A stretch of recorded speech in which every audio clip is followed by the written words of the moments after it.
നമ്മുടെ ഒരുപാട് രോഗികൾ അള്ളാഹുർക്ക് ശിഫ നൽകട്ടെ. ക്യാൻസർ പോലുള്ള വലിയ വലിയ അസുഖങ്ങൾ വരുമ്പോ നമ്മൾ വലിയ വിഷമം, നമുക്ക് വലിയ സങ്കടവും പ്രയാസം വരും.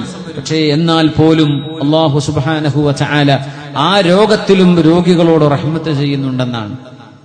ഒരു അസുഖം വന്നാൽ, ഒരു ഡെഡ്ലി അസുഖം വന്നാൽ ഡോക്ടർമാര് പറയാം 1 മാസം കഴിഞ്ഞാൽ മരിക്കും, അല്ലെങ്കിൽ 4 മാസം അത്രേ കഴിയുള്ളൂ. ശരീരത്തിന്റെ വർക്ക് നോക്കുമ്പോ അതിലേറെ പിടിച്ചു നിൽക്കാൻ കഴിയില്ല. 6 മാസം പിന്നൊക്കെ ദുആയുടെ പോലെ ഇരിക്കും എന്നൊക്കെ പറഞ്ഞ് വീടുകളിലേക്ക് തിരിച്ചയക്കുമ്പോ രോഗികളോട് പോലും ഡോക്ടർമാരെ തുറന്നു പറയും. ഇപ്പോഴത്തെ കാലം അങ്ങനെയാണ്, അത് അവരുടെ അവകാശമാണ്, ആ രോഗി അത് അറിയിക്കേണ്ടതുണ്ട് എന്നാണ് പ്രമാണം. അതുകൊണ്ട് അങ്ങനെ പറയാറുണ്ട്. നമ്മൾ ആലോചിക്കണം, അതിൽ വലിയൊരു റഹ്മത്ത് അല്ലാഹു വെച്ചിരിക്കുകയാണ്. ഒന്നുമില്ല, മരിക്കാനായി എന്നൊരു ഏകദേശ ടൈം കണ്ടാൽ നമുക്ക് തൗബ വർദ്ധിപ്പിക്കാൻ അവസരമുണ്ട്. അല്ലാഹുവിലേക്ക് തൗബ ചെയ്യാൻ പറ്റും, കടബാധ്യത വീട്ടാൻ പറ്റും, പൊരുത്തപ്പെടിക്കാൻ